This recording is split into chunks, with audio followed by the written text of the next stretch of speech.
প্রিয় দর্শক, আজকে আমরা এমন একটি জায়গায় চলে এসেছি যেখানে প্রকৃতি তার সবচেয়ে সুন্দর রূপে নিজেকে উপস্থাপন করেছে।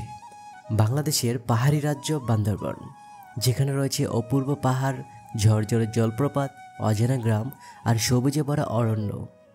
আজকে আমরা এমন একটি জায়গায় যাব যেখানে আপনি যদি একবার পা রাখেন তাহলে মন থেকেই বলবেন এটা যেন এক স্বপ্ন রাজ্য, যেখানে অপেক্ষা করছে নতুন পৃথিবী। যদি আপনি বান্দরবান যাওয়ার প্ল্যান করে থাকেন তাহলে এই ব্লগটি আপনার জন্য। আজকের জার্নিতে আমরা 8টি স্পট ঘুরব। তার মধ্যে অন্যতম থাকছে নীলগিরি, চিম্বুক পাহাড়, শৈলপ্রপাত ঝর্ণা আর নীলাচল। তাহলে চলুন প্রথম থেকে শুরু করা যাক আমাদের বান্দরবান অ্যাডভেঞ্চার। কিভাবে আসবেন বান্দরবান? দেশের যে প্রান্তে আপনার অবস্থান হোক না কেন, আপনাকে চলে আসতে হবে বান্দরবান শহরে। ঢাকা থেকে সরাসরি বান্দরবান যাওয়া যায়। ঢাকার কলাবাগান, সায়দাবাদ, গাবতলী এবং ফকিরাপুর থেকে শ্যামলী, হানিফ এবং এস আলম, ডলফিন ইত্যাদি পরিবহন চড়ে আপনি কিন্তু বান্দরবান শহরে আসতে পারবেন। রাত 10টা থেকে 11টার মধ্যে যে কোনো একটি বাসে চড়ে সহজে বান্দরবান আসতে পারেন। এসব নন এসি ও এসি বাসের জনপ্রতি ভাড়া 800 থেকে 1800 টাকার মধ্যে। রাত 9টা থেকে 10টা রওনা দিলে সকাল 7টার মধ্যে পৌঁছে যাবেন বান্দরবান। সো ফ্রেন্ডস, আজকে আমাদের জার্নিটা হবে ট্রেনে। তো হঠাৎ করে আমাদের প্ল্যান, তাই আমরা টিকিট পাইনি।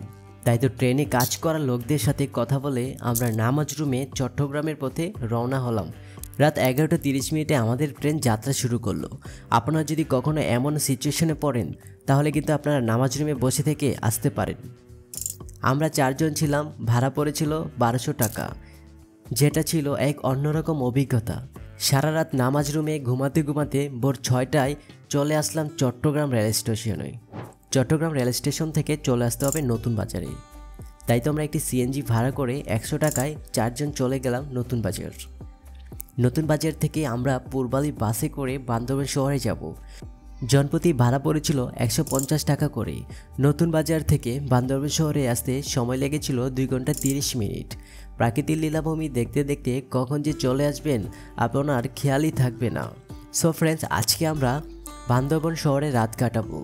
সকালে বের হব নীলগিরির উদ্দেশ্যে এবং যে স্পটগুলো রয়েছে ওইগুলো আমরা ঘুরব। তাই আমরা একটি হোটেল ভাড়া নিলাম। হোটেলের নাম ছিল হোটেল হিল কুইন আবাসিক। পরিবেশটা অসাধারণ ছিল। কমের মধ্যে এত সুন্দর পরিবেশ আমরা দেখে অবাক হয়ে গিয়েছিলাম।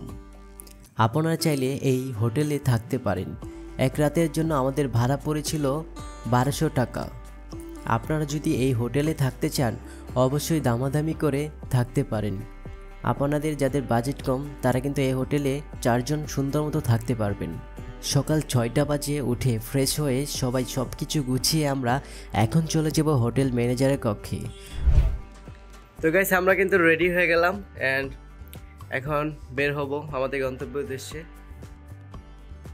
তারপরে আপনার সাথে থাকুন, ওইখানে গিয়ে দেখা হচ্ছে রাস্তায়। তো কিভাবে যাবে পুরো ভিডিও কিন্তু থাকছে।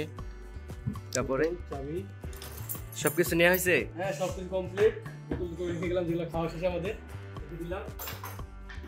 চলে যাই সকালে। তারপরে বড় ভাই, কি অবস্থা আপনার? এই তো ঘুম কেমন হইলো? অসাধারণ অসাধারণ। এখন থাকলে ঢাকার মধ্যে প্রতিদিনই মানে হচ্ছে আর ঘুম থেকে উঠতো না, কাজ কাম করা যেত না। ঘুম ওষুধ কিনছিলাম, বুঝছো? ঘুমানো তো রাতে ঘুম ওষুধ কিনছিলাম, খাবো এত আরামে যে আরামে ঠেলে উঠতে ইচ্ছে করে। এখন চলে যাব হোটেল ম্যানেজারের কক্ষে যেখানে আমাদের চাবি জমা দিতে হবে।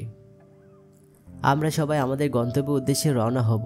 সো ফ্রেন্ডস, আরেকটি কথা, আর আপনারা যারা হচ্ছে রুম থেকে যাবেন অবশ্যই লাইট, ফ্যান অফ অ্যান্ড টিভিগুলো অফ করে যাবেন। জানলাগুলো অফ করে দিবেন।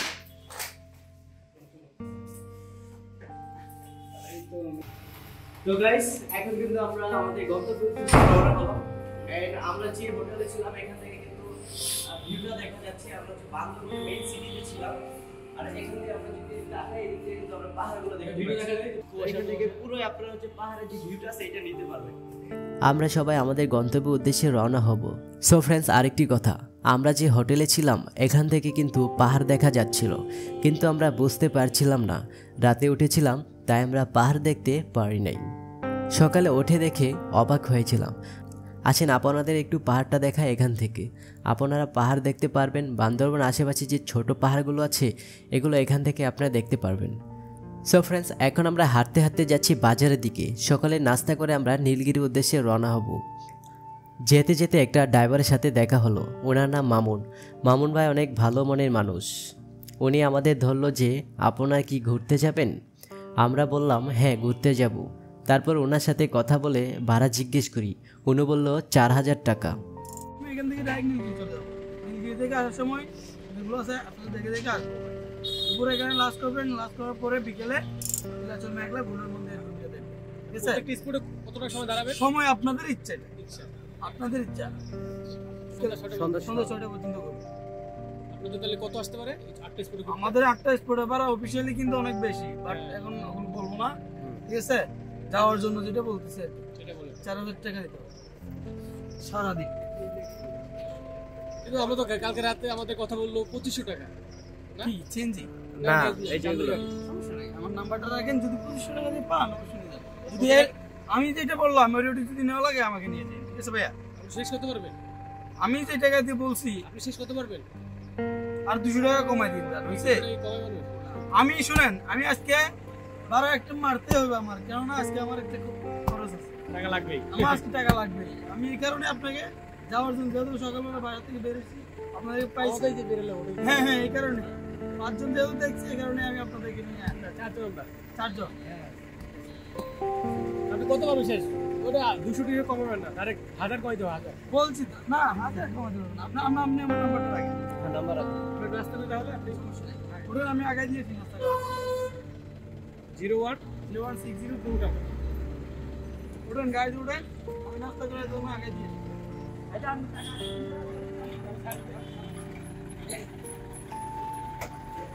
ঢুকা।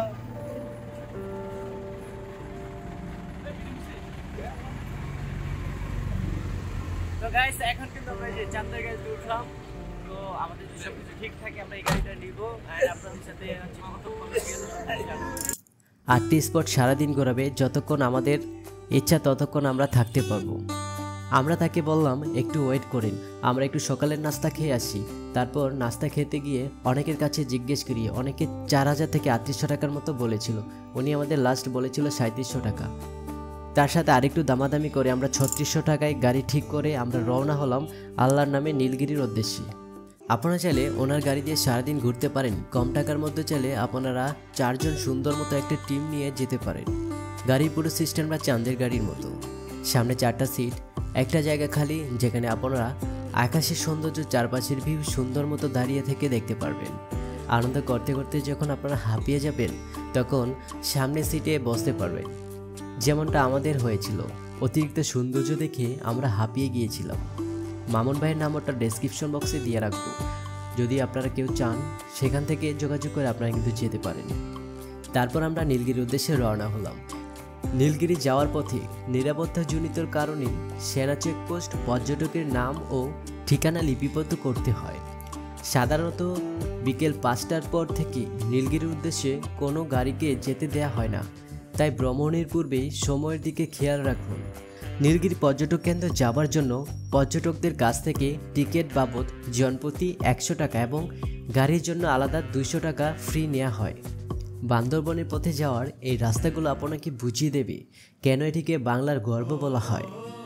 এই দেখুন আঁকাবাঁকা পাহাড়ি রাস্তা আর চারপাশে সবুজ প্রকৃতি। মামুন ভাই আমাদের এমন একটি জায়গায় নামিয়ে দিয়েছে, প্রথমত আমরা এমন একটি ভিউ দেখে বাকরুদ্ধ হয়ে গিয়েছিলাম। ও মেঘের রাজ্যে সিয়াম, কেমন লাগছে? হ্যাঁ হ্যাঁ, মেঘ তো দেখা যায়। এখন তুমি বলো কেমন লাগছে? মুখের ভাষা নাই বলার মতো। কেমন লাগছে ভাই তোমার?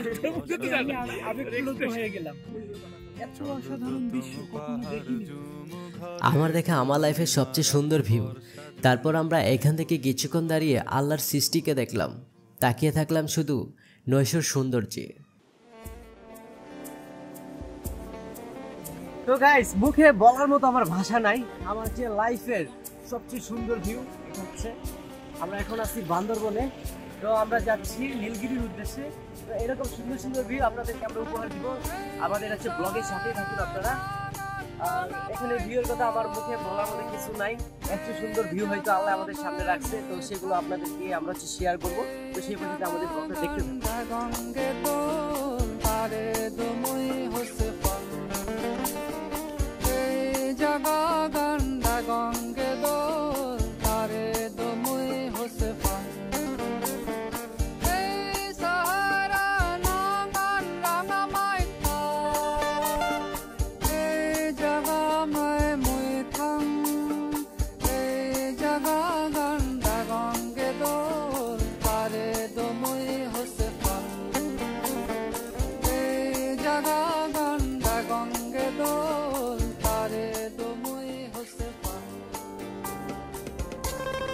তো এখানে বেশিক্ষণ থাকা যাবে না, কারণ আমাদের হাতে বেশি সময় নেই।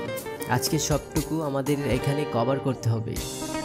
তাই আবার নীলগিরির উদ্দেশ্যে রওনা হলাম। পথে যেতে যেতে আমরা বেশ কয়েকটা ছোট পাহাড়ি বাজার দেখতে পেয়েছি, যেখানে স্থানীয়দের জীবনযাত্রার একটা ছোঁয়া পাওয়া যায়। পাহাড়ি রাস্তার সৌন্দর্য দেখে আমরা অবাক হলাম। এটা শুধু ভ্রমণ নয়, এটা একটা অনুভূতি। এমন সুন্দর সুন্দর দৃশ্য দেখতে দেখতে আমরা যে কখন চলে গেলাম নীলগিরি সেটা বুঝতেই পারলাম না। তো গাইস, এখন কিন্তু আমরা নীলগিরিতে আছি। আর এখন হচ্ছে এই পাশটা একটু আমরা ঘুরে দেখতেছি আশপাশটা। আর ওই পাশটা হচ্ছে নীলগিরির মেইন গেট, যেখানে হচ্ছে পে করে ঢুকতে হয়। দেন আমরা আগে একটু এই পাশটি একটু আমরা কভার করবো। দেন হচ্ছে আপনাদেরকে আমরা ওই পাশটি নিয়ে যাব। তো সিয়াম, তো তুমি তো প্রথম, আমিও প্রথম, কেমন লাগতেছে? তোমার ভাষা নাই ভাই, যে সুন্দর সুন্দর ভিউ দেখে আসলাম। ওয়াও, চারিদিকে শুধু ওয়াও। এখানে আসলাম, দেখতেছি মেঘ দেখা যায় কাছে, মনে হচ্ছে এই আকাশ এখানে। হ্যাঁ, তো গাইস, আমরা যে রাস্তা দিয়ে আসছি, ওই রাস্তার যে ভিউগুলা সত্যি মনোমুগ্ধকর। আর যেখানে যদি আপনারা আসেন, অবশ্যই আপনাদের জীবনকে আপনারা বুঝতে পারবেন। এতদিন আপনারা কই ছিলেন যারা কখনো আসেন নাই এরকম মেঘের রাজ্যগুলোতে। হ্যাঁ, সেটা হচ্ছে বান্দরবন, সবচেয়ে সুন্দর, যেটাকে আমরা সবাই জানি। তো আমরা হচ্ছে এই পাশটা ঘুরবো, আপনাদের সাথে এগুলো শেয়ার করব, সাথে থাকুন। তো আমাদের সাথে আছে এই যে আমাদের আরেকটা ফ্রেন্ড, আমাদের একটা পিছনে একটা ভাই আছে, ওরকে একটু পরে দেখাইতেছি। এ হচ্ছে আমাদের ভাই গুলজার। তো সুন্দর কিন্তু ভিডিও করে। এ হচ্ছে সাগর, আর হচ্ছে Siam. This is me Ovi. হ্যাঁ, তো গাইস, সত্যি কথা বলতে কি, আমরা হচ্ছে 4 জন আসছি, অনেক ভালো লাগতেছে। তো ঘুম থেকে উঠে কিন্তু আমরা বুঝতে পারি না যে আমরা এত সুন্দর সুন্দর ভিউ আমাদের জন্য অপেক্ষা করতেছে। হ্যাঁ, তো এইটাই আল্লাহ, হ্যাঁ, কখন মানুষকে কোথায় নিয়ে আসে সেটা কিন্তু আমরা কখনোই বুঝতে পারবো না। তো গাইস, এই যে হচ্ছে লজ্জাপতি গাছ, আমি সেকেন্ডবার দেখলাম। এখানে আপনার যদি আমাদের স্পষ্ট লাগে তাহলে হচ্ছে লজ্জা পেয়ে এই যে দেখুন, তোমার যে অনেক লজ্জা। আমার কিন্তু লজ্জা নাই, বুঝছেন? এটার জন্য হয়তো সেও আমাকে দেখে। আর আপনাদের এই যে আপনাদের একটা ওষুধি গাছ দেখাই। এই গাছটা আপনাদের যদি দাঁতে কখনো সমস্যা থাকে, ব্যথা থাকে, তো এটা যদি আপনারা চিবা যদি রসটা একটু দিয়ে রাখেন, দেখবেন কি আপনাদের দাঁত কিন্তু একদম ভালো হয়ে যাবে। সত্যি কথা বলতে, হ্যাঁ, ভালো। এই যে দেখুন গাছটা আপনাদের বাড়ির আশেপাশে কিন্তু থাকে, হিউজ পরিমাণ থাকে। কিন্তু আমরা ছোটকালে এইগুলো হচ্ছে নাকফুল দিয়ে খেলতাম। হয়তো গ্রামে যারা আছেন তারা কিন্তু জানেন, এইভাবে হচ্ছে বাচ্চারা নাকের ফুল দেয়। মেয়েরা যারা আছে ওরা। তো 27 তারিখ আমরা স্টে করতেছি। আজকে 27 তারিখ হয়ে গেছে। হ্যাঁ, মানে কি বলবো, এত সুন্দর ভিউর কাছে মানে আমাদের যে মাইন্ড আছে ওটা অটোমেটিকলি চেঞ্জ হয়ে গেছে। তো ফ্রেন্ডস, এই হচ্ছে নীলগিরি। নীলগিরিকে বলা হয় বাংলার দার্জিলিং। নীলগিরি পাহাড়ের চূড়ায় রয়েছে সেনাবাহিনী পরিচালিত বাংলাদেশের সবচেয়ে সুন্দর পর্যটন কেন্দ্র, যেগুলোর একটি হচ্ছে নীলগিরি পর্যটন কেন্দ্র, যেখানে দিগন্ত জুড়ে সবুজ পাহাড় আর মেঘের লুকোচুরি। এখানে দিগন্ত জুড়ে সবুজ পাহাড় আর মেঘের লুকোচুরি যে কাউকে এই রূপ দিয়ে বিমোহিত করে রাখবে। যদি সমুদ্র পৃষ্ঠ থেকে 2200 ফুট উচ্চতার মেঘ ছোঁয়ার ইচ্ছে থাকে, তাহলে নীলগিরি আপনার সেই ইচ্ছে পূরণ করবে। নীলগিরি থেকে চারপাশে চোখ মেলে তাকালে সারি সারি মেঘের পাহাড়, আছড়ে পড়া ও প্রাকৃতিক অপার সৌন্দর্য আপনাকে বিমোহিত করবে। পাশাপাশি আকাশ পরিষ্কার থাকলে আপনার চোখে পড়বে বগালেক, বাংলাদেশের 5ম সর্বোচ্চ পাহাড়চূড়া কেওক্রাং। কক্সবাজার সমুদ্র সৈকত এবং চট্টগ্রাম বন্দর ও সাঙ্গু নদী। এছাড়া নীলগিরির কাছে আদিবাসী গ্রাম থেকে পরিচিত হতে পারেন তাদের গোষ্ঠী ও সংস্কৃতির সাথে।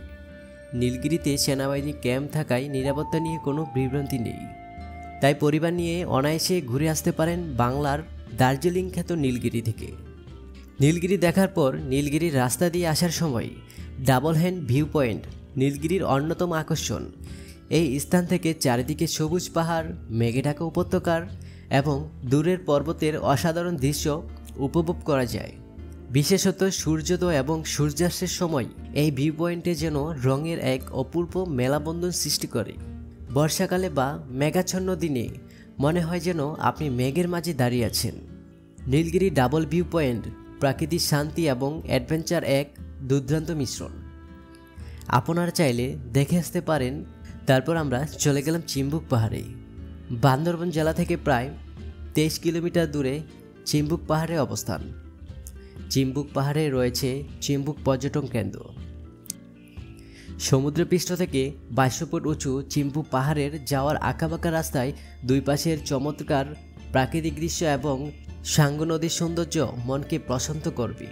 পাহাড়ের সর্বোচ্চ উচ্চতায় দাঁড়িয়ে নৈসর্গিক প্রাকৃতিক রূপের সুধা পান করতে করতে মেঘের ভেলা চেপে হারিয়ে যাওয়া যায় অপার্থিক জগতের গভীরে। আর বর্ষায় চিম্বুক পাহাড় থেকে আজকের মতো দুরন্ত মেঘের উড়াউড়ি দেখা যায়। চিম্বুক পাহাড়ের সৌন্দর্য দেখে আমরা আবার রওনা হলাম শৈলপ্রপাত ঝর্ণা দেখতে। সো ফ্রেন্ডস, আমরা গাড়ি থেকে নামার পরপরই সিঁড়ির পাশে এবং উপরে অনেক ধরনের কাপড়ের দোকান এবং আসবাবপত্রের দোকান দেখতে পেলাম, যেখান থেকে আপনারা পাহাড়িদের বানানো নানা ধরনের চাদর এবং শীতের কাপড়ও কিনতে পারবেন। অনেক সুন্দর করে তাদের হাতে বানানো জিনিসগুলো আপনি ব্যবহারের জন্য আনতে পারেন। আমাদের পছন্দ হওয়ার মতো শীতের দুটি জিনিস কিনেছিলাম, একটি চাদর ও একটি মাফলার। দুইটা মিলে দাম পড়েছিল 600 টাকা। তারপর কিছু কদম হাঁটার পরে আমরা দেখতে পেলাম শৈলপ্রপাত ঝর্ণা, বান্দরবনের অন্যতম সুন্দর একটি জায়গা। ঠান্ডা পানির শব্দ আর সবুজ প্রাকৃতির মধ্যে দাঁড়িয়ে আপনি প্রাকৃতিক সুর শুনতে পাবেন। বাংলাদেশের অতি পরিচিত ঝর্ণাগুলোর মধ্যে শৈলপ্রপাত অন্যতম। পর্যটন নগরী বান্দরবনের কাছে হওয়ায় সারা বছরই পর্যটন সমাগমে মুখরিত স্বচ্ছ ঠান্ডা পানির এই ঝর্ণাটি। এই ঝর্ণার বিশেষ বৈশিষ্ট্য হচ্ছে সবসময় বহমান হিমশীতল পানির ধারা, যা শৈলপ্রপাতকে বান্দরবনের একটি আকর্ষণীয় পর্যটন স্থান হিসাবে বিমোহিত করেছে। এছাড়া এই ঝর্ণার পাশে পিকনিক করার জন্য রয়েছে আদর্শ পরিবেশ। পাহাড়, ঝর্ণা এবং গ্রামীণ জীবনযাত্রার মিতালি দেখতে আপনাকে অবশ্যই শৈলপ্রপাতে যেতে হবে।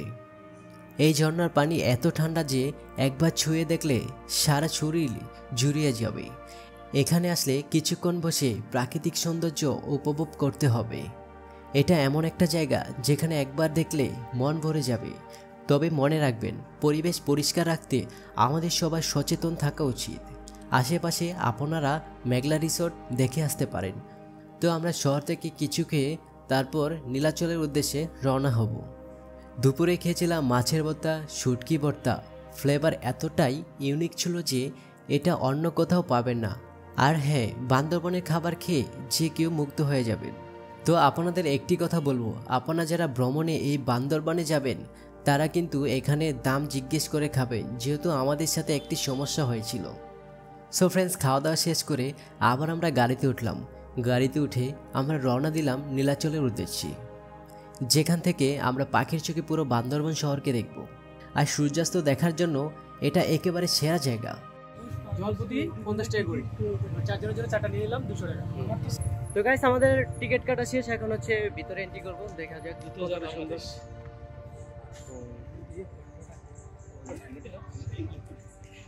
সমুদ্রপৃষ্ঠ থেকে 2000 ফুট উচ্চতায় টাইগার পাড়ার পাহাড়ের উপর অবস্থিত নীলাচলে রয়েছে আকাশ, পাহাড় আর মেঘের সম্পূর্ণ মিতালি আর তুলনাবিহীন প্রাকৃতিক সৌন্দর্য। সকালে মেঘের খেলার ভেলা আর বিকেলে সূর্যাস্ত, এই দুইটি সময় নীলাচল তার পূর্ণ রূপ ধারণ করে। আবার মেঘমুক্ত আকাশ থাকলে দূরের কক্সবাজার সাগর সৈকত হাতছানি দেয় পর্যটকদের। পাহাড়ের আঁকাবাঁকা রাস্তা সমানভাবে বিমোহিত করে পর্যটকদের। নীলাচলে বর্ষা শরৎ আর হেমন্তকালে হাতের কাছে মেঘ খেলা করে। নীলাচলের এক এক স্থান থেকে এক এক রকম প্রাকৃতিক সৌন্দর্য উপভোগ করা যায়। আগত পর্যটকদের নীলাচলের রূপ অবলোকন করার সুবিধার জন্য যেখানে রয়েছে কয়েকটি বিশ্রামাগার ও রিসোর্ট। নীলাচলে পর্যটকদের সাধারণ সূর্যোদয় থেকে সূর্যাস্ত পর্যন্ত থাকতে পারেন। পরবর্তী শুধুমাত্র যারা রিসোর্টে রাত্রি যাপন করেন তাদের থাকার অনুমতি মিলে। যদি মেঘের দেখা পেতে চান তবে খুব সকালে যেতে হবে নীলাচলে। সূর্যাস্তের এই মুহূর্তগুলো আসলে ভাষায় বোঝানোর মতো না। প্রকৃতি এখানে নিজের সমস্ত রং মেলে ধরে। নীলাচলে এলে মনে হবে আপনি প্রকৃতির সবচেয়ে কাছাকাছি। এখানে সময় কাটানো মানেই দারুণ প্রশান্তি নিয়ে যায়। বান্দরবনে এই ট্রিপে আমাদের সত্যিই বিশেষ ছিল। পাহাড়, মেঘ আর ঝর্ণার এমনই সৌন্দর্য আমাদের মন ভরিয়ে দিয়েছে। আশা করছি এই ব্লগটি আপনাদের ভালো লেগেছে। যদি ব্লগটি ভালো লেগে থাকে তাহলে লাইক, কমেন্ট আর সাবস্ক্রাইব করতে ভুলবেন না। পরবর্তী ভিডিও আসা পর্যন্ত সবাই ভালো থাকবেন, সুস্থ থাকবেন। আল্লাহ হাফেজ।